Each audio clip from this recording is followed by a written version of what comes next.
katanya doa itu bisa mengubah takdir, benar? Benar nggak tuh? Allah yang mengubah takdir dengan doa. Jadi bukan doa mengubah takdir, tapi Allah mengubah takdir dengan doa. Dan takdir itu bisa dirubah-rubah. Suka-suka Allah dong. Orang Allah yang nulis takdir, yamhullahu ma yasha'u wa yuthbit, kata Allah. Allah bisa menghapus apa yang dia tulis dan bisa menetapkan. Jadi nggak usah pesimis, nggak usah putus asa dulu. Wah, kayaknya memang takdirnya nggak bisa, orang yang jahat kayak saya, yang pernah punya masa lalu yang kelam, menikah dengan akhwat yang hafizah dari pesantren apa gitu. Kan kayaknya takdirnya nggak. Wal hafizin, wal hafizat, gimana sih? Wal hafizin, gimana sih ayatnya? Saya jadi lupa. Orang yang soleh, orang yang menjaga diri dengan orang yang menjaga diri, orang yang soleh dengan orang yang soleh. Atau ibin litoyibat, maaf. Atau ibin litoyibat. Orang yang baik ketemu orang yang baik. Tapi kan saya mah orangnya udah keburu nggak baik duluan. Sekarang lagi belajar jadi orang baik, tapi belum baik-baik amat. Sedangkan dia mah udah terpelihara dari dulu. Kayaknya kita mah nggak sekufu, nggak selevel, beda dunia. Yang satu dunia putih, satu dunia hitam. Ini gimana nih, nggak ketemu nih. Takdirnya mungkin kita emang nggak layak untuk dia, tetapi dengan doa Allah Subhanahu Wa Taala berkuasa untuk mengganti takdir. Makanya malam ini kita akan belajar tentang bagaimana menggunakan jalur langit untuk bisa mendapatkan hajat kita. Baik menikah, dapat kerjaan, punya anak, dan keajaiban-keajaiban lain yang bisa kita dapatkan kalau kita tahu cara menggunakan jalur langit. Sebelum kita masuk materi itu, yuk kita tilawah bareng-bareng ayat yang standar lah tentang doa. Udah pada tahu kan? Silahkan dibuka. Ayat apa? Surat Al-Baqarah ayat 186. Itu standar banget kalau bab doa. Surat Al-Baqarah ayat 186.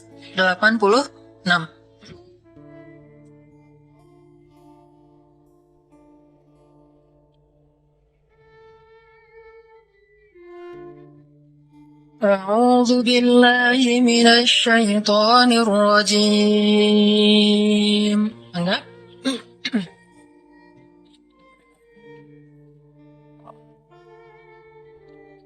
Bismillahirrahmanirrahim.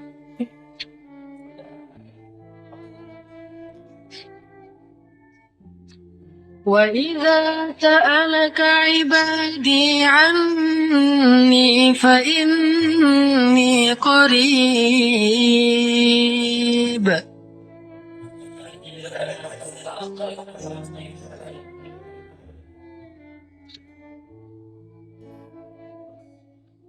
أُجِيبُ دَعْوَةَ الدَّاعِ إِذَا دَعَانِ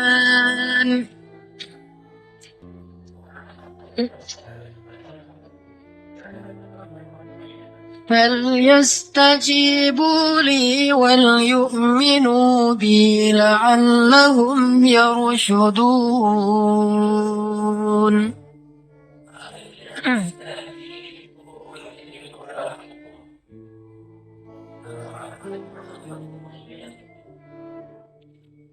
Dan apabila hamba-hambaku bertanya kepadamu tentang aku, maka jawablah bahwasanya aku dekat.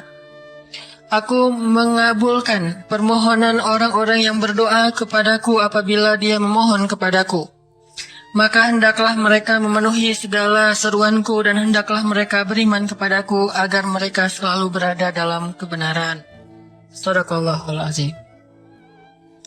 Teman-teman yang dirahmati Allah Subhanahu wa taala, ayat ini adalah ayat, kalau kita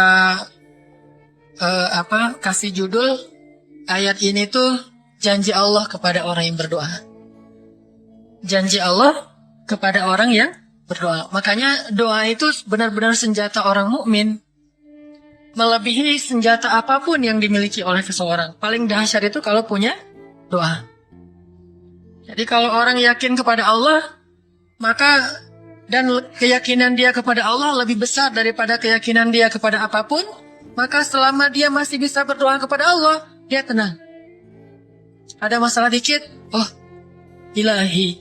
Ada masalah dikit, ilahi. Ada masalah dikit, Rabbi. Terus saja. Ada masalah sepele apapun, minta ke Allah. Ada masalah apapun, minta ke Allah. Dan kata Nabi, janganlah kalian menjadi lemah dalam berdoa. Karena sesungguhnya tidak akan binasa seseorang selama dia masih berdoa kepada Allah. Itu hadis Nabi. Dari Aisyah. Janganlah kalian menjadi lemah dalam berdoa. Artinya jadi pundung. Jadi putus asa dalam berdoa. Karena tidak akan binasa seseorang selama dia masih berdoa kepada Allah Subhanahu wa Ta'ala. Jadi kalau kita masih terus mengharap dan meminta kepada Allah, kita nggak akan binasa. Kita nggak akan kalah. Kita nggak akan rugi. Dan kata para ulama, segala sesuatu di dunia ini akan pergi dan tidak kembali. Ini clue penting nih, bisa dicatat. Segala sesuatu di dunia ini akan pergi dan tidak akan kembali kecuali doa. Dia pergi dan dia pasti akan kembali. Segala sesuatu kalau udah pergi di dunia ini, nggak akan kembali lagi. Kalau pergi di sini maksudnya pergi kepada Allah. Tapi kalau doa pergi ke Allah, dia pasti akan balik lagi kepada yang meminta. Satu-satunya yang pergi ke Allah dan kembali di dunia ini hanyalah doa.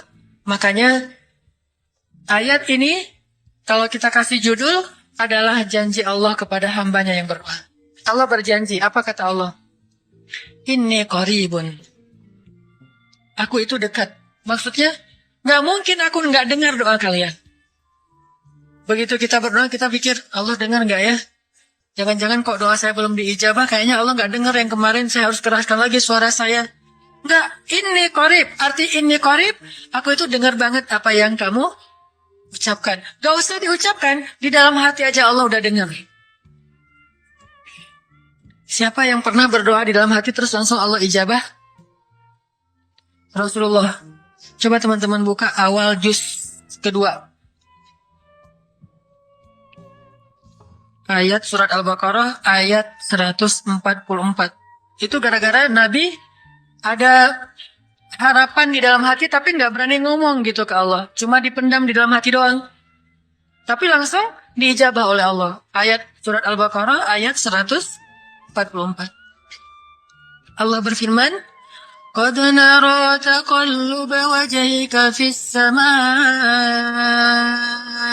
فلنولينك قبلة ترضاها فول وجهك شطر المسجد الحرام وحيث ما كنتم فولوا وجوهكم شطره وإن الذين أوتوا الكتاب ليعلمون أنه الحق من ربهم وما الله بغافل عما يعملون.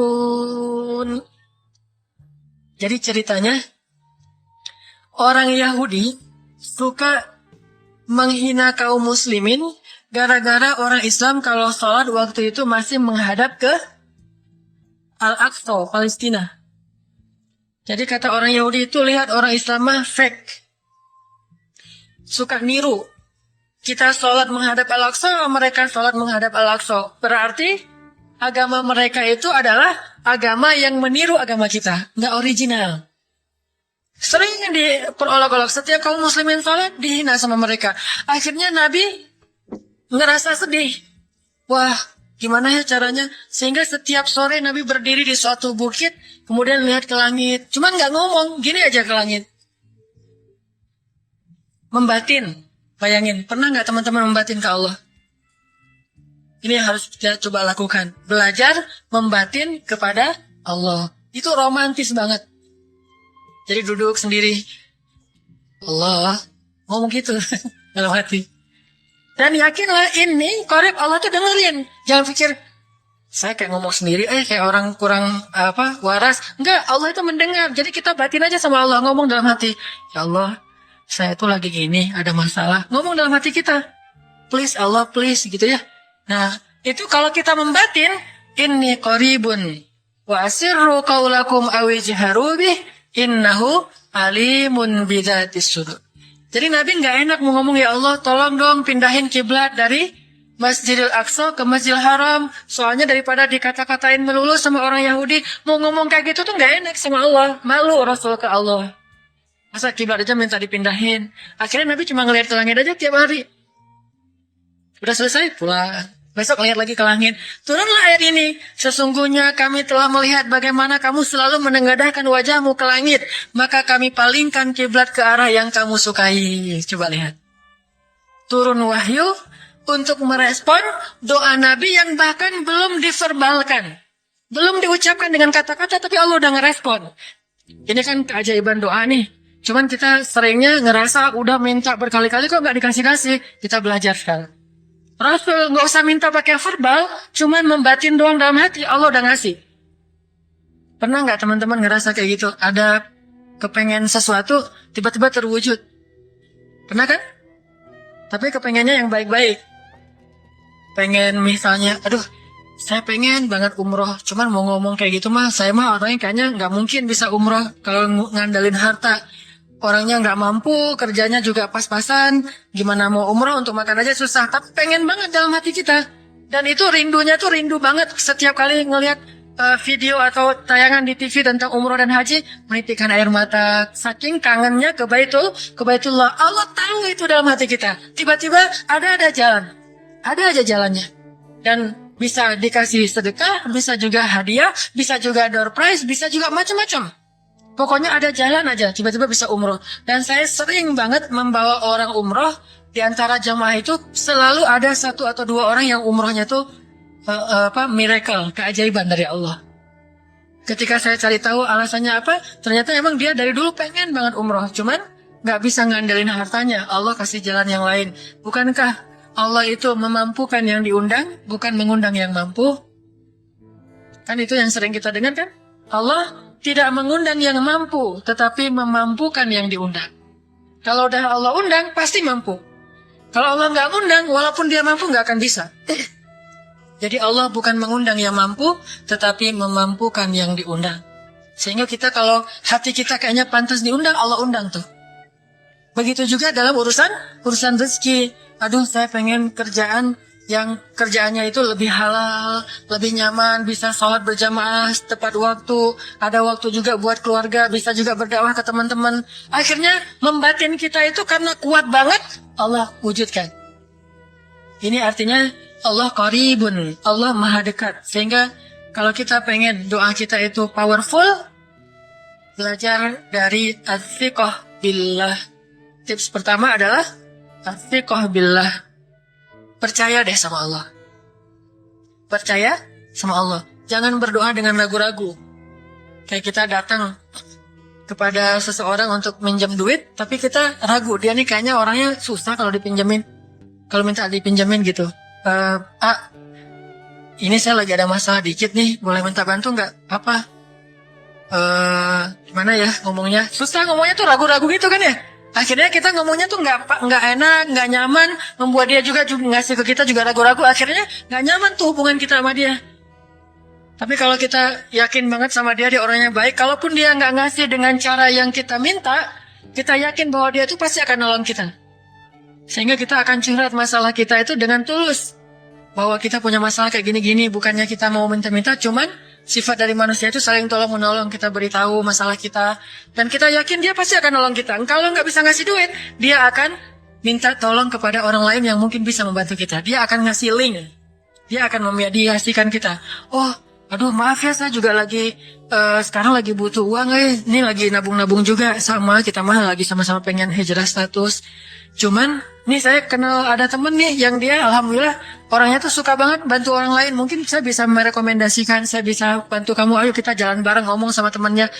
Pokoknya kita yakin dia bisa nolong. Nah kalau kita yakin, percaya sama Allah, Allah tuh gak butuh perantara. Allah bisa nolong kita dengan cara apapun.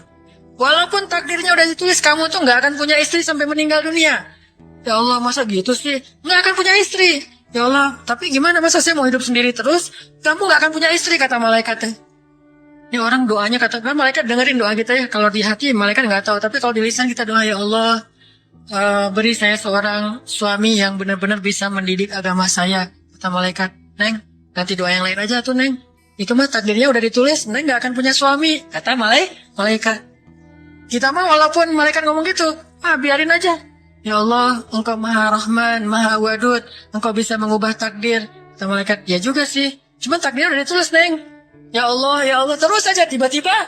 Tok, tok, tok, Assalamualaikum, Waalaikumsalam. Ayahnya nemuin, ternyata pas kita nguping dari kamar, wah itulah calon pangeran pangeran kita yang datang untuk melamar kita, calon raja, calon imam. Malaikat heran-heran, wah subhanallah nih si Enang ini nggak putus asa dalam minta.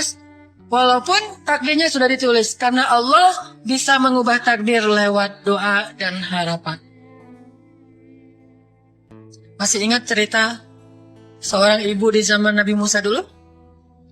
Yang datang kepada Nabi Musa bilang, ya Nabi Allah, ya Kalim Allah, saya nggak punya anak, udah tua kayak gini, bisa nggak ya? Saya minta tolong Nabi Musa doa kepada Allah supaya saya punya anak. Kata Nabi Musa, bisa aja sih, nggak apa-apa ibu. Ya udah saya doain, ya Allah, ini ada ibu minta anak. Kata Allah, ya Musa bilang ke dia nggak akan punya anak, itu sudah takdirnya. Kata Nabi Musa, ibu maaf, udah ada jawaban nih dari Allah. Gimana ya Nabi Musa? Allah bilang takdir ibu nggak akan punya anak. Oh gitu ya, ya udah deh pulang. Sampai di rumah, ya Rahim, ya Rahim, doa aja terus. Besok datang lagi, karena dia pengen tahu kabar dari langit. Nabi Musa itu bisa bicara ke langit. Ya Nabi Allah, saya mau tahu nih, kira-kira Allah sudah memperkenalkan belum ya permintaan saya? Permintaan apa? Pengen punya anak. Tapi kan kemarin udah aja kata Allah takdirnya nggak akan punya anak. Ya coba aja dulu sekali lagi, siapa tahu sudah mau. Sekarang Allah memperkenankan. Wah ini benar-benar dia husnuzan sama Allah, sifat percaya sama Allah. Nggak percaya kepada yang lain, percaya sama Allah aja. Nabi Musa karena udah terus aja direngekin minta gitu, Nabi Musa bilang, ya Allah, ini ada ibu yang kemarin, gimana dong ya Allah? Kata Nabi Musa, kata Allah, ya Musa, takdirnya dia nggak akan punya anak. Bilang sama dia, ibu, udah terima aja takdir ibu nggak akan punya anak. Oh iya, pulang lagi. Ya Rahim, terus saja sepanjang malam, sepanjang hari doa, berhari-hari datang lagi kepada Nabi Musa. Ya Nabi Allah, udah berubah belum? Udah mau belum Allah ngasih saya anak? Kan udah kemarin takdirnya, tapi coba lagi sekali lagi aja. Nabi Musa minta lagi ke Allah, kata Allah masih yang sama, pulang lagi, nggak datang-datang lagi ke Nabi Musa. Setelah beberapa bulan, datang-datang bawa bayi.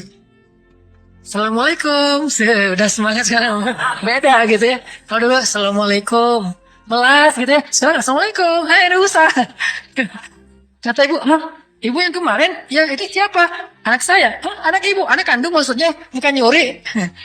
Nggak, anak kandung saya ini Nabi Musa. Wah, Nabi Musa nggak wah sih, subhanallah kalau Nabi Musa. Kalau saya mah wah gitu ya.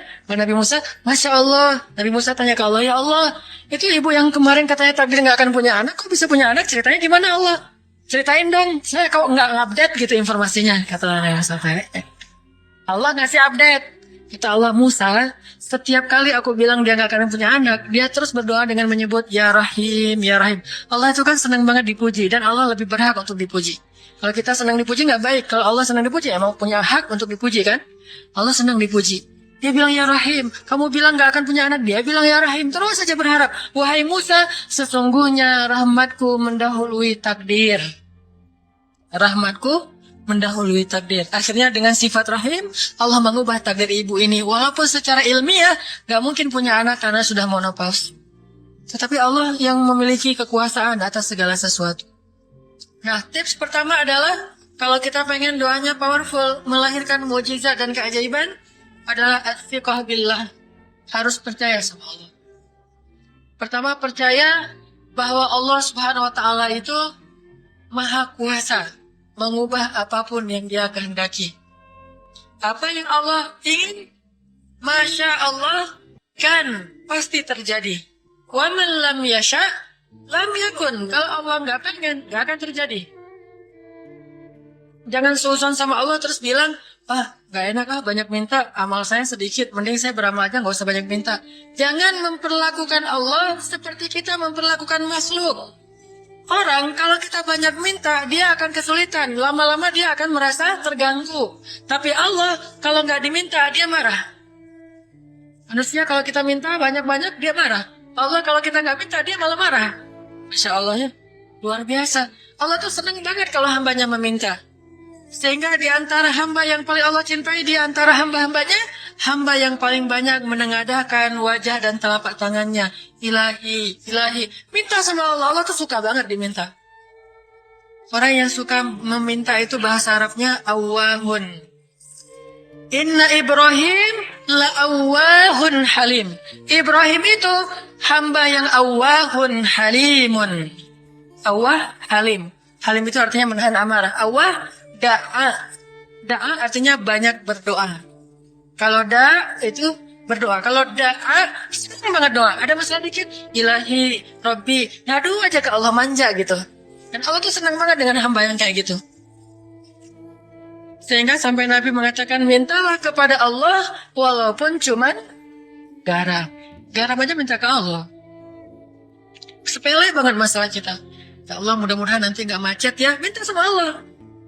Kok macet ya Allah? Ya biar kita sabar. Udah tahu jam macet berangkatnya telat gitu ya. Jangan salahin Allah. Tapi minta bilang. Biasakan kita tuh komunikasi sama Allah dengan manja.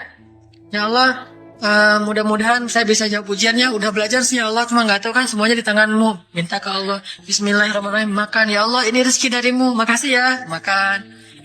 Kalau bahasa lainnya makasih, alhamdulillah. Alhamdulillahilladzi at'amani hadza wa razaqanihi min ghairi haulin minni wala quwwah.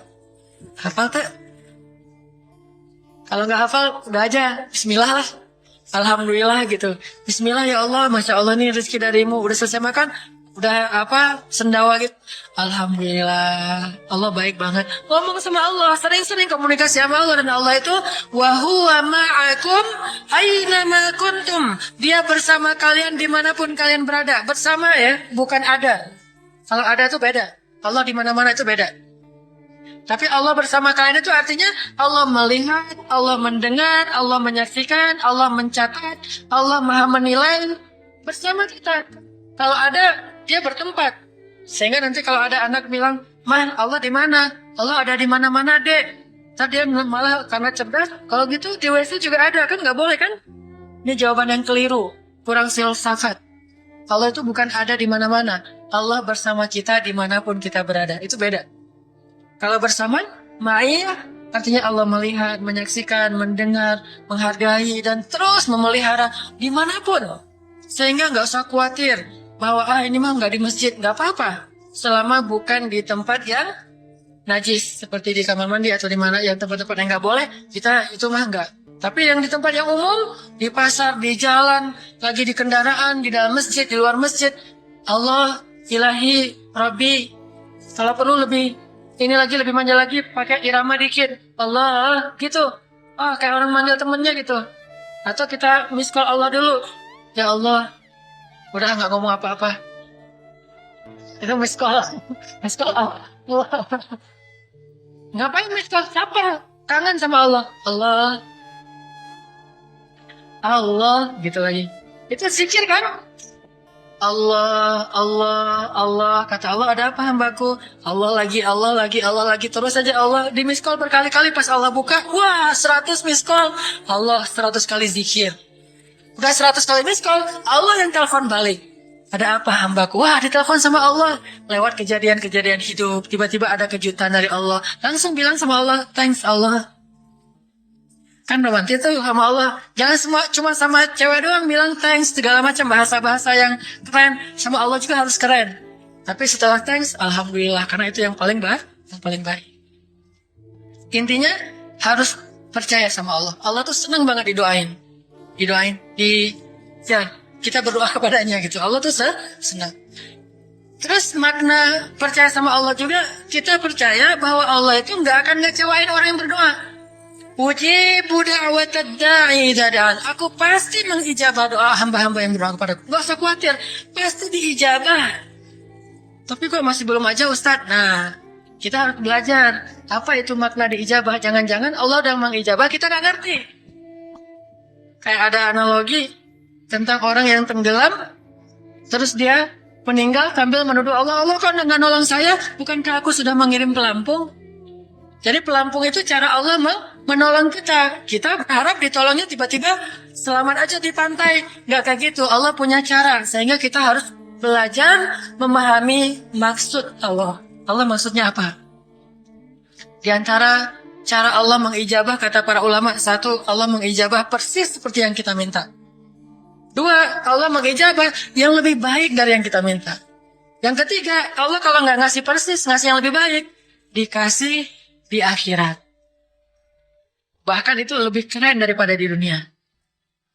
Kok di akhirat sih? Ntar dulu. Akhirat itu jaraknya nggak jauh dengan kita. Cuma 60 tahun. 60 tahun tuh cepat banget loh. Sekarang rata-rata usianya berapa? Bahaya kalau nanya usia. Kalau saya udah setengah, udah 30-an tahun. Teman-teman pasti masih 17 ya. Angkat tangan dengan 17. Nggak ada. Di bawah 20 tahun, di bawah 20 tahun. Yang di atas 40. Gue nggak berani angkat tangan. Ada sih. Artinya waktu 60 tahun itu nggak lama, sebentar doang. Jadi analoginya gini. Kita lagi kuliah, pengen nikah. Terus kita naksir sama seorang cewek cantik banget. Dan saking cantiknya sampai kita cuma bisa bermimpi. Wah, saking cantiknya kayaknya nggak mungkin banget buat kita. Tiba-tiba ayahnya bilang, "Dek, kamu senang sama anak saya?" "Yang mana, Pak?" Masih nanya yang mana? Takutnya yang tadi kembali. Ini yang lagi kuliah yang namanya si Fulana misalnya. Sebutlah namanya Nisa apa gitu ya. Terus dia bilang, "Boleh, Bapak setuju kamu nikah sama anak saya. Tapi ditunda dulu sampai kamu lulus kuliah." Kita seneng gak tuh? Sampai lulus kuliah, nggak apa-apa. Masa kita bilang, "Nggak mau Pak kalau lulus kuliah, mending nggak usah deh. Saya mauin sekarang." Pasti nggak gitu kan? Karena kita tahu ini cantik banget, keren banget, soleha banget, idola banyak cowok-cowok di kampus, dikasih buat kita. Syaratnya cuma satu, tunggu lulus kuliah 4 tahun lagi. Pasti kita akan sabar banget menanti itu. Gak mungkin kita bilang, "Pak, Bapak kalau nawar yang serius dong. 4 tahun mah lama tuh Pak." Yang kedua, tips supaya doa kita powerful. Kalau doa sama Allah itu yang romantis. Bahasa Arabnya munajat. Curhat sama Allah. Dan doa itu ibadah, bukan sekedar permintaan, bukan cuma request, tapi ibadah. Jadi kalau orang rajin doa sama Allah itu akrab sama Allah. Dan kalau akrab jadi romantis sama Allah, enak gitu. Hubungannya dengan Allah tuh adem banget, nyaman banget. Pas dia berdoa, "Ilahi," gini ngomong. Kayak Nabi Zakaria yang tadi di surat Maryam pas sholat rakaat kedua. Apa kata Zakaria? Ini bentuk curhatnya Zakaria. Qala rabbi inni wahana al-'azmu minni washta'ala ar-ra'su shayba wa lam akun bidu'aika rabbi syaqiyya. Nabi Zakaria doa romantis, suaranya pelan. واذكر في الكتاب ذكر رحمة ربك عبده زكريا إذ نادى ربه نداء خفيا. Zakaria tuh kalau doa tuh lirih banget suaranya, lembut banget. Jadi duduk sendiri, "Ilahi ya Allah," bersenandung seperti Nabi Daud. Romantis sama Allah. Bukan, "Ya Allah," itu mah doa khusus untuk perang itu mah. Doain Palestina, doain Suriah itu harus tegas. Kayak Nabi kalau berdoa itu dengan menelunjuk. Kadang Nabi mengangkat tangan, kadang Nabi mengangkat kedua tangan sampai tinggi, kadang Nabi nggak mengangkat tangan, kadang Nabi memakai telunjuk. Semuanya itu sunnah. Dan kita saling debat masalah, nggak boleh angkat tangan. Kadang Nabi mengangkat tangan, kadang Nabi tidak mengangkat tangan. Kadang Nabi malah menunjuk gini. Kalau urusannya bab perang, biasanya gini. "Ya Allah, ya Allah," bukan nyuruh Allah ya. Beda ketannya nelunjuk Arab dengan nelunjuk Indonesia. Kalau Arab, ngapain lo nunjuk gue? Kan gitu ya. Kalau Allah mah nggak kayak gitu. Allah pakai bahasa Arab, jadi pakai filsafat Arab. Nelunjuk itu maknanya sangat berharap dan tegas gitu. Jadi kita doa pelan, "Ya ilahi, inni wahana al-'azmu minni washta'ala ar-ra'su shayba wa lam akun bidu'aika rabbi syaqiyya." Ya Allah, tulang saya udah lemah, rambut saya sudah beruban semuanya, tidak ada satu helai pun yang hitam. Tapi saya belum pernah berputus asa dari berdoa kepadamu ya Allah. Ini namanya curhat. Wa inni khiftul mawaliya min warai. Ya Allah, saya takut banget kalau saya meninggal tidak ada yang meneruskan dakwah saya, sedangkan Bani Israel itu mudah tergelincir. Fahabli min ladunka waliya. Ya Allah, beri saya seorang anak. Walaupun istri saya sudah mandul, tapi saya terus berharap kepadamu ya Allah. Ya Allah, please gitu. Waj'alhu rabbi radiyya. Ya Allah, jadikan anak itu yang sangat engkau ridhoi. Minta Nabi Zakaria ke Allah. Tiba-tiba dapat kejutan. Ya Zakaria, inna nubashiruka bi ghulam. Wahai Zakaria, bergembiralah, kamu akan punya seorang anak laki-laki. Itu hasil curhat ke Allah. Langsung Allah kasih nama. Ismuhu Yahya, lam naj'al lahu min qablu samiyya. Namanya Yahya, kata Allah. Jangan cari lagi di Google. Udah ada itu. Nggak perlu lagi nyari di googling gitu nama yang bagus apa gitu kan ya. Lagi serius-serius. Ismuhu Yahya, itu sebaik-baik nama. Namanya datang dari langit. Ismuhu Yahya, lam naj'al lahu min qablu samiyya. Belum pernah ada anak sesoleh dia di muka bumi. Wah, ini first nih, anak paling soleh. Terus kata Allah, wahananan, anaknya lemah lembut, wazakatan, anaknya suci, wataqiya, anaknya bertakwa, namanya Hanan at-Taqi. Itu mah doa ya, bukan GR. Karena saya juga belum bertakwa, hanya Allah yang tahu siapa yang paling bertakwa. Terus apalagi sifatnya? Wa barram biwalidayhi, anaknya sangat berbakti kepada orang tua. Allah kasih spesifikasi anak yang Allah pengen ngasih ke Zakaria itu luar biasa sifat-sifatnya. Wa barram biwalidayhi, gak pernah nyakitin orang tua. Walam yakun jabbaran asiyya, gak pernah berlaku kasar, tidak pernah bermaksiat, gak pernah berdosa tuh Yahya. Wassalam, Allah menjaga dia. Wassalamun alaihi yawma wulida, Allah jaga dia ketika dia lahir. Wa yawma yamutu, ketika dia wafat. Wa yawma yub'atsu hayya, ketika dia dibangkitkan. Wah, ini dijamin dunia akhirat sama Allah. Hasil munajat. Allah kasih kejutan yang paling istimewa. Makanya bermunajatlah kepada Allah. Ya Allah, titikan air mata, ngomong sama Allah masalahnya apa. Ya Allah, saya pengen nikah banget. Bukan apa-apa ya Allah, saya pengen punya keturunan yang soleh-solehah. Saya pengen sholat berjamaah waktu tahajud.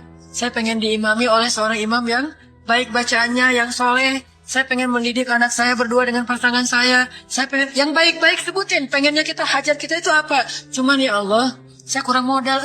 Ngomong Allah kayak gitu. Gak apa-apa pakai gaya-gaya kita sendiri, gaya Sunda, gaya apa, bebas lah. Ya Allah, kurang modal banget, gimana nih ya Allah, tapi kan engkau maha kaya ya Allah, bilang gitu.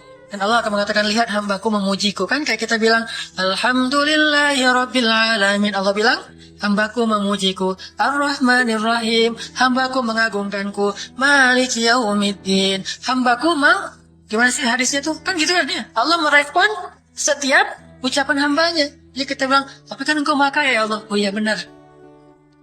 Cuman saya belum juga nemu siapa calonnya ya Allah. Tapi kan engkau maha tahu ya Allah. Oh iya. Nanti Allah tiba-tiba dalam mimpi disebutin gitu. Wah, jelas spesifikasinya, wajahnya kayak gini, senyum-senyum ke kita di dalam mimpi gitu ya. Terus kasih kartu nama. Pas kita bangun ternyata kartu namanya ada di tangan kita. Cie, kayak di film. Bisa gitu. Tiba-tiba ke save di HP kita ada nama yang saya perasaan nggak pernah nge-save nomor ini deh. Malaikat yang nge-save. Itu semuanya mukjizat dari Allah. Gak usah khawatir. Allah punya cara. Tadi mah walaupun hore, tapi sebetulnya pesannya adalah Allah itu punya banyak cara untuk menolong hambanya. Tidak usah kita atur gimana caranya.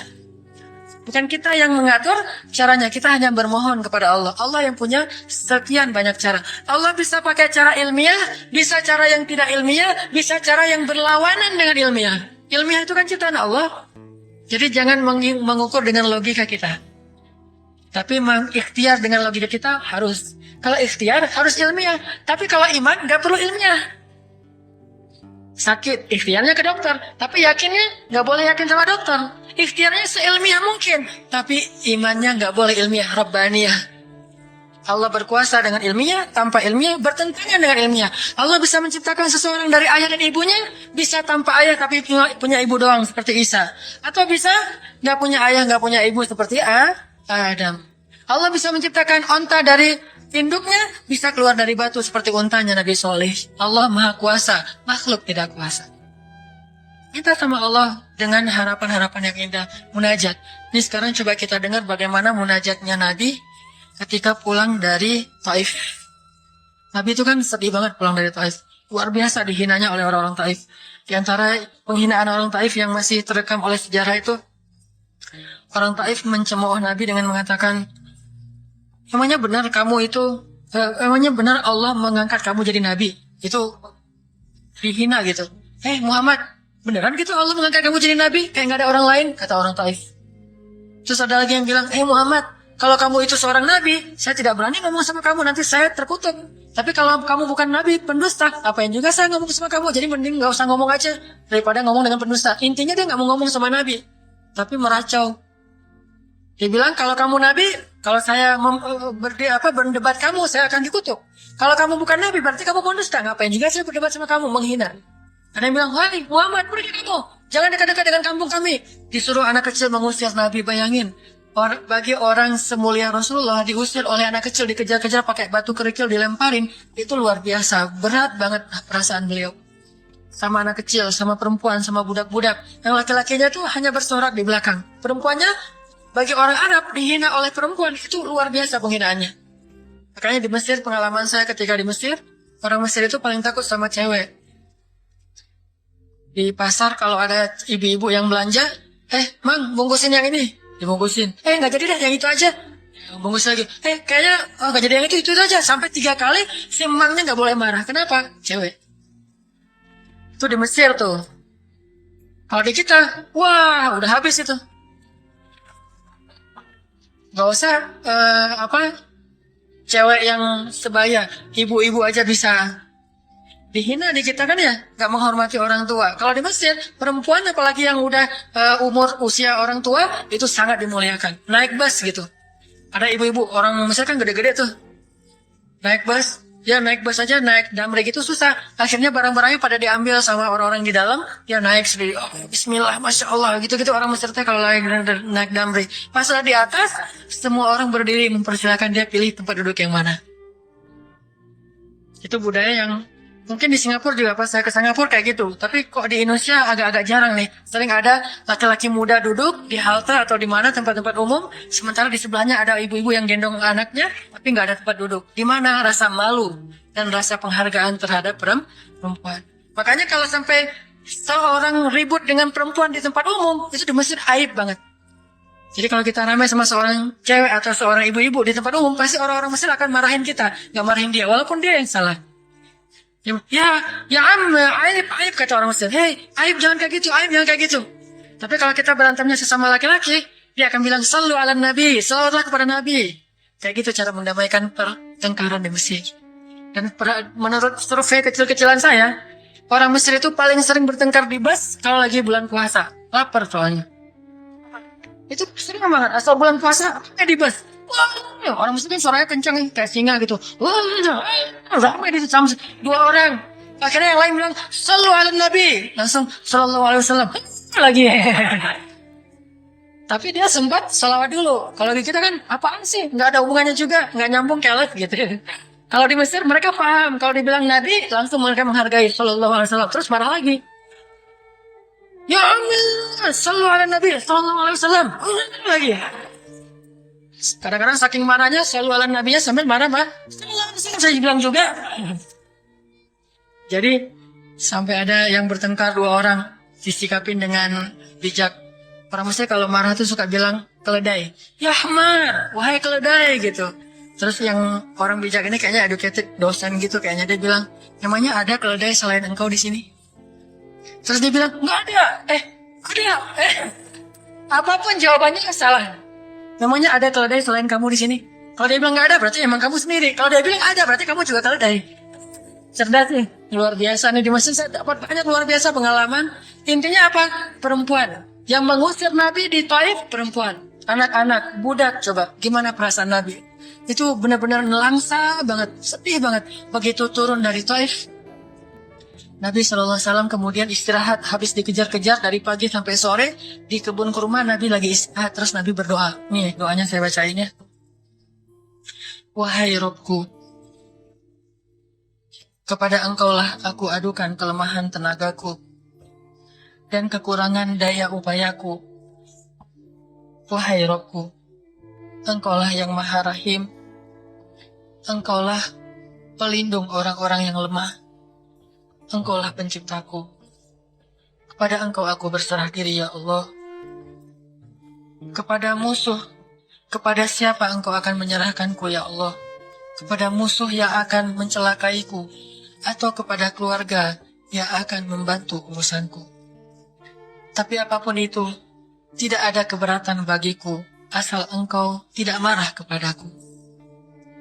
Mau diserahin ke musuh, gak apa-apa ya Allah. Mau diserahin kepada keluarga juga gak apa-apa. Yang penting Kau gak marah ya Allah.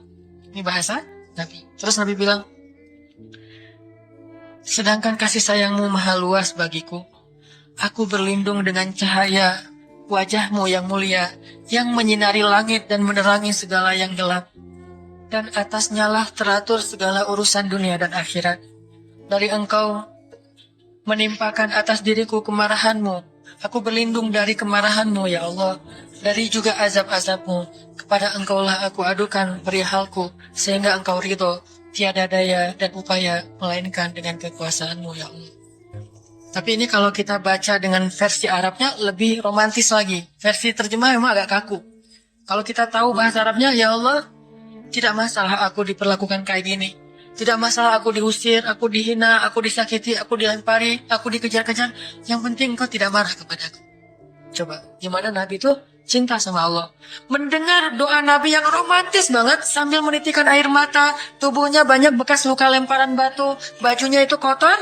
Malaikat itu sampai nggak tega, sampai Jibril turun. Wahai Muhammad, kata Jibril. Ya Rasulullah, wahai kekasih Allah, kata Jibril. Allah Maha mengetahui apa yang telah terjadi pada dirimu terhadap orang-orang ini. Allah telah memerintahkan malaikat gunung untuk mentaati perintahmu ya Rasulullah. Kata malaikat.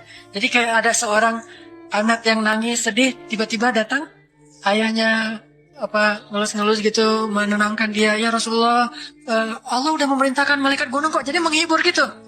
Jangan sedih ya Rasul, jangan sedih, nggak apa-apa. Itu malaikat gunung udah siap tuh, apapun yang kamu perintahkan. Langsung malaikat gunung siap-siap gitu. Terus kata malaikat gunung, ya Rasulullah, wahai kekasih Allah, perintahkan saja kepada kami apapun. Jika engkau mau, kami akan timpakan 2 gunung ini kepada penduduk Taif, sehingga mereka mati terhimpit oleh gunung-gunung yang kami timpakan. Perintahkan ya Rasulullah, perintahkan. Kata Rasulullah, tidak wahai para malaikat. Kalaupun mereka tidak beriman hari ini, aku berharap kepada Allah, anak cucu mereka kelak akan beriman. Nabi nggak sakit hati kepada orang Taif. Dan Nabi juga tidak marah kepada Allah ketika beliau diperlakukan oleh hamba-hamba Allah kayak gitu. Tetapi yang penting Allah jangan marah sama saya ya. Kalau bahasa kita mah, ya Allah maaf ya saya jadi kayak gini nih. Tapi Allah gak marah kan? Gitu banget tuh sama Allah coba. Dia udah habis-habisan, kemudian belum berhasil dakwahnya, masih takut sama Allah. Kayak kita ngedakwahin teman kita, terus kita dicela sama teman kita, dimusuhi oleh teman kita gak marah sama dia, gak marah sama Allah. Gak bilang, Allah itu sih saya dakwah, gak ngomong kayak gitu. Ya Allah maaf ya dia belum menerima dakwah saya. Ini pasti karena saya gak benar nih nyampainya.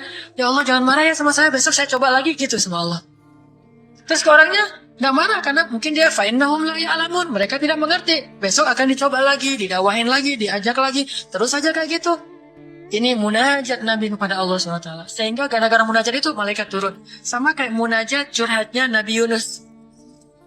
La ilaha illa anta subhanaka inni kuntu minal zalimin. Subhanallah. Nabi Yunus tuh bermunajat di dalam perut ikan, bebek banget, suaranya itu pelan banget. Tapi suara yang pelan itu menggetarkan arsy Allah Subhanahu wa taala. Kita udah teriak-teriak pakai mic, gak ada yang bergetar. Nabi Yunus kalimatnya sederhana, tetapi dari hati banget.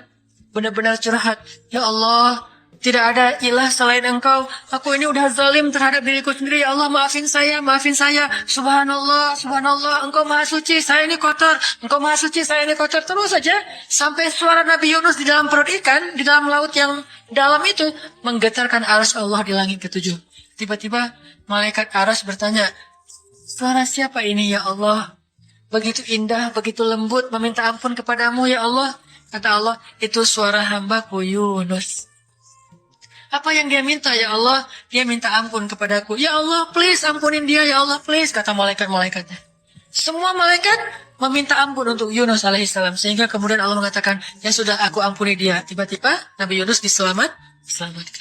Curhat sama Allah. Kalau ada masalah, bilang ke Allah. Apapun, ya Allah, duduk sambil bersandar di pohon. Ya Allah, coba buka surat Al-Qasas. Gimana Nabi Musa itu suka curhat kepada Allah. Surat Al-Qasas. Surat 28 ya. Ayat ini ya. Ayat 16 coba. Ketika Nabi Musa nggak sengaja bunuh orang Kipti, Egyptian. Rabbi, ini zalamtu nafsi, faghfirli ya Rabbi. Ya Rabbi, saya tuh udah zalim. Maafin saya ya Allah, ampuni saya. Ada masalah dikit? Ngomong ke Allah. Habis ada kesalahan? Ngomong ke Allah. Terus dia bilang lagi, Rabbi ayat 17. Bima an'amta alayya falan akuna zahiran lil mujrimin. Ya Allah,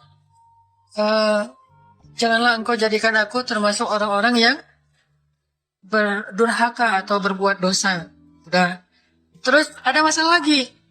Nabi Musa diusir dari Mesir, dikejar-kejar sama tentara Firaun di ayat 21. Apa kata Musa? Rabbi, najini minal qaumiz zalimin. Ya Rabbi, selamatkan saya dari orang-orang yang zalim. Ngomong lagi ke Allah. Udah Nabi Musa pergi sekarang. Kemana perginya? Dari Mesir ke Yordania, Madian kalau bahasa dulu. Pergi tuh. Begitu pergi ke Madian, bilang lagi ke ayat 22. Asa Rabbi ayyahdiyani sawa asabil. Mudah-mudahan Allah kasih saya jalannya. Ya Allah, tunjukin dong saya jalan harus kemana nih. Saya nggak tahu harus kemana larinya. Allah tunjuki. Jalan sampai ke Madian. Begitu udah selesai adegan menolong dua orang perempuan yang sedang memberi minuman ternak. Nabi Musa capek kan? Udah seharian jalan. Kemudian kurang makanan. Sendiri nggak jelas negeri yang beliau tuju. Akhirnya beliau bersandar di sebuah pohon. Di ayat 24. Terus beliau mengatakan, Rabbi, ini lima anzalta ilayya min khairin faqir.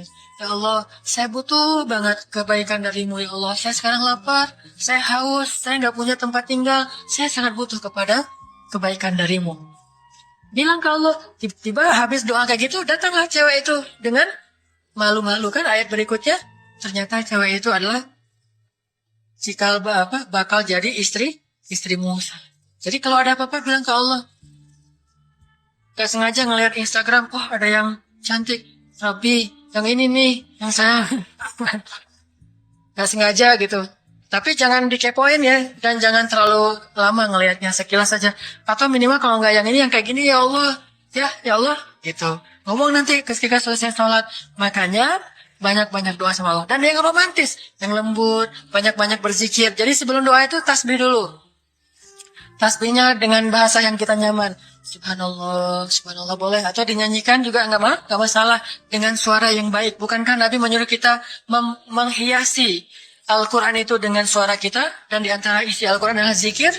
Kita bisa bilang, Subhanallah, Subhanallah, Subhanallah. Coba kayak gitu malam hari sendiri. Pasti orang yang lewat dekat rumah kita bakalan lari gitu ya, dikirain ada suara. Malam hari dikira di kos-kosan gitu, pada teman-teman pada kabur semuanya. Dikirain ada yang gentayangan. Subhanallah, Subhanallah, Subhanallah. Jadi kalau teman-teman bersiullah dengan zikrullah. Daripada kita bersiul dengan lagu-lagu yang misalnya hanya irama biasa kan ya. Saya udah gak hafal ya lagu-lagu terbaru. Yang dulu-dulu mah yang saya tahu paling kau hancurkan hatiku, hancurkan ya. Nah gitu aja bersiulnya di mobil. Kau hancurkan hatiku. Mending kita Subhanallah, Subhanallah, Subhanallah, Subhanallah, Subhanallah, Subhanallah. Biasain aja bersiul dengan nama Allah. Itu namanya miskolin Allah. Sehingga nanti Allah akan lihat, wah ada hambaku nih menyebut-nyebut nama aku, kan di miskol tuh caper dulu. Nah gitu baru ya Allah, baru minta sama Allah. Kalau kita mau munajat, mau romantis, mau curhat sama Allah, sebut nama Allah, agungkan kebesaran Allah, berselawat kepada kekasih Allah, yaitu Rasulullah Shallallahu Alaihi Sayyidina Muhammad. Mau pakai Sayyidina mangga, nggak pakai Sayyidina mangga. Yang penting jangan ribut bab Sayyidinanya. Mau doa aja, nggak ada tuh Sayyidina, rame kan? Gak jadi berdoa ada, jadi debat kan ya? Komen, udah aja nggak apa-apa salah. Mau pakai Sayyidina, mangga nggak pakai Sayyidina juga nggak masalah, tergantung mazhab. Ada yang nyaman harus pakai Sayyidina karena saya cinta sama Rasulullah. Ada yang nyaman saya justru karena cinta sama Rasulullah nggak mau nambah-nambah kayak gimana Nabi mengucapkan aja, mangga. Yang penting salawat. Allahumma sholli ala Muhammad. Allahumma sholli ala Sayyidina Muhammad. Baru minta, ya Allah saya lagi ada masalah. Gini nih ya Allah. Sebutin, curhat sama Allah. Dengan demikian, doa kita akan diijabah insya Allah. Tapi ini baru berapa nih? Baru 2 ya. Ada beberapa tips untuk doa yang powerful. Insya Allah ini akan kita lanjutkan pada pertemuan yang akan datang. Gak usah terburu-buru, yang penting bisa diamalkan. Saya pengen cerita. Ini cerita benar-benar saya alamin ya. Mudah-mudahan ini jadi makin bikin kita yakin. Hidup kita itu kan emang kalau kita melibatkan Allah tuh jadi mudah ya. Susahnya hidup kita itu karena kita jarang melibatkan Allah. Kecuali udah mentok. Kalau dari awal kita nge-mention Allah dari awal itu apa? Bismillah. Di tengah-tengah kita masih terus nge-tag Allah. Ya hasbi Allah, la haula wala quwata illa billah, berdoanya ke Allah. Kalau kita ngelibatin Allah dari awal dalam hidup kita, pertama Allah akan kuatkan hati kita, kedua Allah akan bereskan urusan kita. Dan itu bukan cuma terjadi kepada Imam Ahmad bin Hambal yang saya pernah cerita. Bukan cuma pernah terjadi kepada Uwais Al-Qarani, tabi'in yang pernah saya cerita. Tapi juga terjadi kepada 3 teman saya. Yang satu anak Batam namanya AG, anak skateboard. Satu lagi anak Jakarta model namanya Agi. Satu lagi driver ojek online di Bandung. Ini 3-tiganya nih baru saya alami sekitar beberapa waktu yang lalu. Kalau yang ojek online sekitar sebulan yang lalu. Kalau yang Agi baru 2 minggu yang lalu saya ngalamin. Apa ceritanya? Melibatkan Allah dalam semua harapan kita.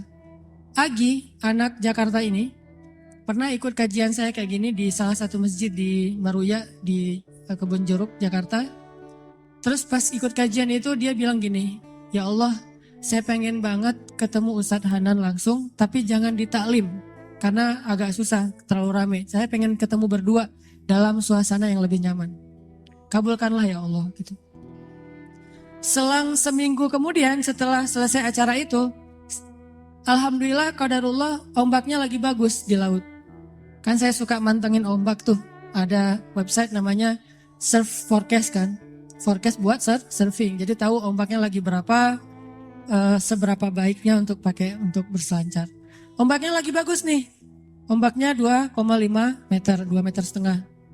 Terus anginnya pas gitu. Pergilah saya ke laut. Daerah Jawa Barat namanya Batu Karas. Spot surfing. Saya pergi ke sana nih. Agi yang tadinya di Jakarta, ternyata memang dia orang Batu Karas, tinggalnya di Jakarta. Jarang banget pulang ke Batu Karas.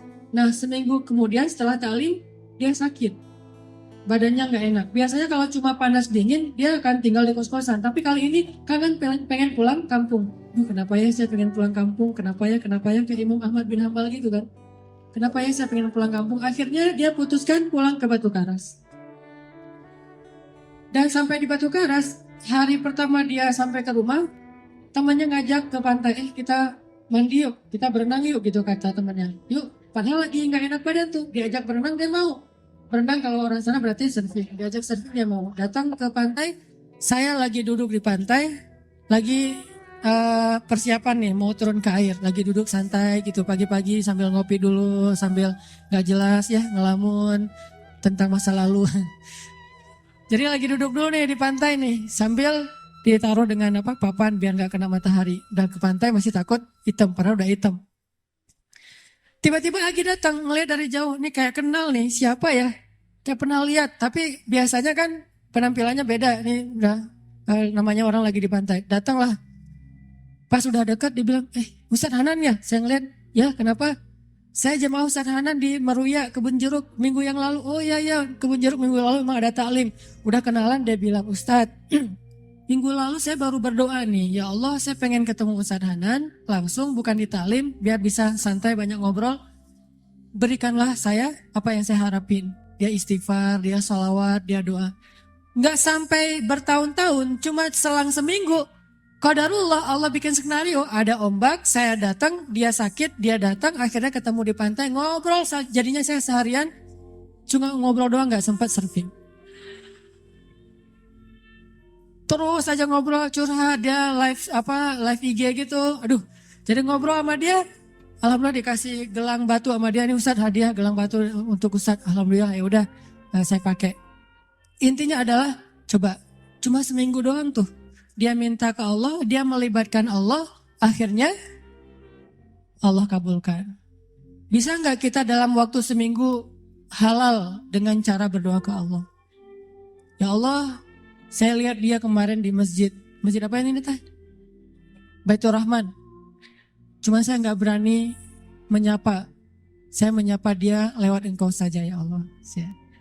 Kalau kita yakin dan tembakan kita itu udah jago tadi, jawid gimana tuh jawid qiraat kata Teh Hanin tadi, kuatkan, jagokan diri kamu dalam yakin ke Allah, makin jawid, makin jawad, makin bagus, maka insya Allah akan kena panahan kita. Ada orang mana tadi nggak kena sama sekali, ada orang yang di jarak yang sama langsung kena. Kenapa? Udah jawid, imannya udah mantep, udah yakin gitu, dan yakin dalam bahasa mana tadi udah profesional. Nanti insya Allah tiba-tiba entah gimana caranya nggak usah cari tahu. Karena saya juga sama Teh Hanin yang cerita tadi, kita Teh Hanin maksudnya nggak mencari saya, ada saya mah mencari. Teh Hanin nggak mencari, saya sama sekali kita nggak kenal, dia nggak kenal saya. Pas ketemu di tempat kibdah emang ada sedikit trik yang saya lakuin gitu kan, biar bisa namanya ikhtiar gitu kan. Dan dengarkan ceritanya, nah gitu deh pokoknya. Yang jelas nggak usah berharap kepada Allah tergantung cara. Berharaplah kepada Allah karena kita yakin kepada Allah. Cara Allah yang bikin. Ini Agi nih. Yang kedua, driver online. Driver ojek online. Saya waktu itu ada rapat di Pemuda Hijrah. Namanya Masjid Pemuda Hijrah itu Al-Latif. Ada rapat di Al-Latif. Dan saya lagi malas nyetir, akhirnya naik ojek online. Pergilah ke Masjid Al-Latif. Dari pagi zuhur saya ngimamin di masjid. Cuman pakai baju biasa, terus asar juga ngimamin. Pas sudah selesai asar, saya mau pulang, saya order lagi nih ojek online. Saya order, ada yang ngambil, saya naik ojek, di tengah jalan dia nanya, Mas sering sholat di masjid itu? Kata dia. Lumayan, saya bilang. Ya itu masjid ramai banget ya, kalau taklim ramai banget tuh, penuh dengan anak muda. Ya alhamdulillah, saya bilang. Terus dia bilang lagi, ada tuh di situ tuh imam muda, bacanya bagus banget, orang Aceh. Siapa ya namanya? Saya bilang Muzammil. Oh ya Muzammil. Oh ya, kenal sama dia? Ya lumayan, saya bilang. Dari tadi lumayan aja semuanya. Mas suka ikut talim juga di situ? Kadang-kadang, saya bilang. Dia nggak ngeh sama sekali. Lama-lama dia mulai curiga, dia nanya, apa tadi ada kegiatan apa? Enggak, cuma ada rapat aja sama teman-teman DKM, maksudnya iya. Mas tadi ngimamin sholat zuhur ya, kata dia. Iya, kata saya. Mulai curiga kan dia. Asar juga? Iya. Oh, Mas namanya siapa? Hanan. Hah, Hanan yang mana nih, kata dia. Mulai kaget dia kan, mulai panik gitu. Saya bilang Hanan Ataki, langsung oleng tuh motor tuh. Masya Allah, dia kaget sendiri. Dan itu olengnya tuh langsung berhenti pas lampu merah pula. Dia heboh sendiri di lampu merah, bayangin. Ya Allah, Masya Allah. Alhamdulillah, Ustadz tahu nggak? Ternyata ini Ustadz Nata Kintar dulu, saya lihat ke belakang, benar nggak nih? Oh iya benar gitu. Dari tadi kayak Ustadz nggak ngomong-ngomong, kata dia, Ustadz Ustadz tahu nggak, sebulan ini saya selalu beristighfar, berdoa, sholawat. Ya Allah, saya pengen banget ketemu sama itu tuh satu lagi gurunya Muzammil yang ceramahnya suka di YouTube katanya. Ustadz Hanan Attaqi, saya pengen ketemu beliau tapi susah kalau di taklim. Pengen berduaan, jangan pas rame-rame. Ternyata berduaannya di atas ojek. Coba. Dan itu demi Allah kisah nyata teman-teman terjadi. Jadi Imam Ahmad yang pernah kita dengar ceritanya bukan cuma terjadi di Basrah. Terjadi juga di Indonesia. Terjadi di Jakarta, di Bandung, Surabaya, di Kediri, di mana-mana kalau kita melibatkan sebegitu mudahnya. Padahal dua orang ini saya kira bukan ulama, bukan orang yang mungkin hijrahnya udah lama, baru juga hijrah. Tapi kenapa diperlakukan oleh Allah semudah itu?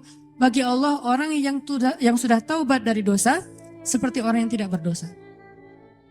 Orang yang sudah taubat dari dosa seperti orang yang tidak berdosa. Jadi sama Allah memperlakukan dia seperti Allah memperlakukan kekasih-kekasihnya yang soleh lainnya. Jadi jangan pesimis, jangan putus asa. Kalau kita melibatkan Allah, kita akan dikuatkan. Tenang aja, udah tetap la tahzan, innallaha ma'ana. Yang terakhir tadi kisah AG. AG ini anak skateboard dari Batam. Dia itu kerja di sebuah perusahaan swasta di Batam, IO gitu.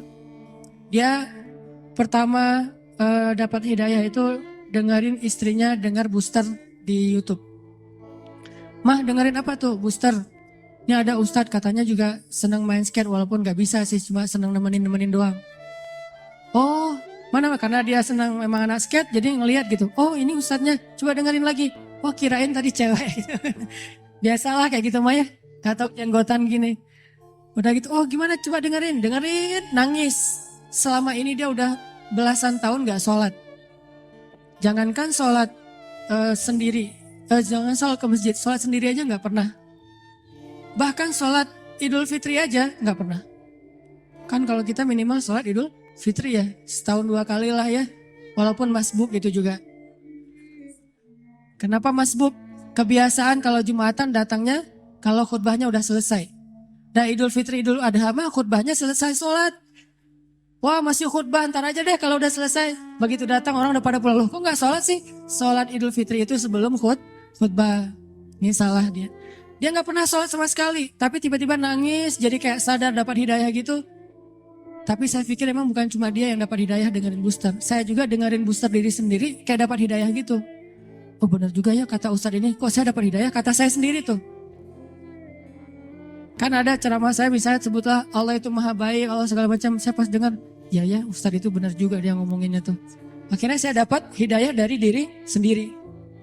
Dia dapat hidayah. Setelah dia dapat hidayah, diam-diam dia sholat. Dia wudhu, gak mau ketahuan sama keluarganya. Dia tutup pintu, dia sholat di dalam kamar.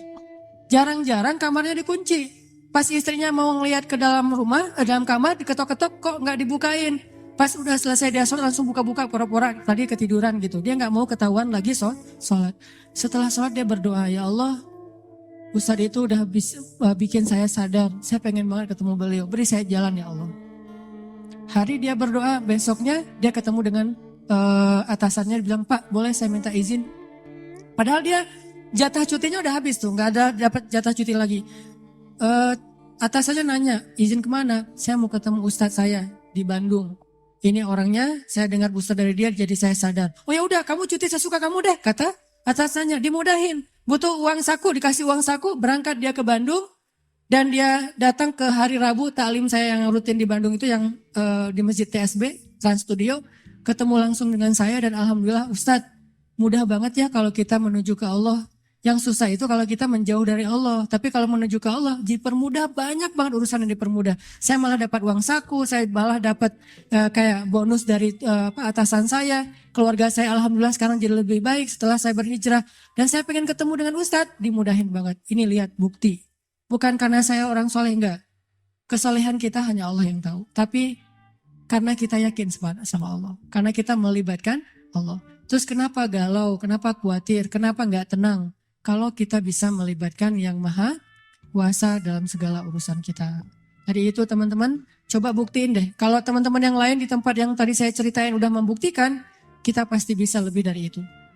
Bukan hanya ketemu Ustadz, tapi juga ketemu dengan pasangan kita, menemukan rezeki yang halal untuk kita, apapun kebaikan. Tinggal, ya Allah, saya pengen nikah, beri saya jalan. Udah gitu lihat keajaiban terjadi dalam hidup kita. Kalau enggak juga, enggak ada sia-sianya berdoa kepada Allah. Makanya saya bilang kalau berdoa tuh jangan yang tanggung, yang mantap sekalian. Ya Allah, kalau mobil ya Allah saya pengen Alphard. Penghasilan kita kecil, tapi pengennya Alphard. Emang sia-sia? Enggak. Kalau enggak dikasih Alphard di dunia, dikasih Alphard di akhirat. Kan Allah pasti mengabulkan doa kan? Pasti itu. Kalau nggak dikabulkan di dunia, dikabulkan di akhirat. Bangun dari kubur tiba-tiba lewat Alphard berhenti depan kita. Ini mobil siapa? Ayo kita ke Padang Mahsyar lewat pakai Alphard gitu. Udah ada drivernya. Mereknya bukan Toyota tapi mereknya Cahaya. Merek baru nih. Belum dijual di Indonesia. Mereknya Cahaya. Kendaraan Cahaya yang lebih nyaman adalah Alphard. Jalan ke Padang Mahsyar. Kenapa saya dapat kendaraan ini ya Allah? Karena dulu kamu pengen banget punya mobil Alphard di dunia, tapi aku tidak memberikannya di dunia karena itu tidak baik untuk kamu, tapi aku berikan di akhirat. Apa sia-sianya berdoa kepada Allah? Jadi tetap ar-raja ilallah, berharapnya hanya ke Allah dan itulah obat untuk segala kegalauan.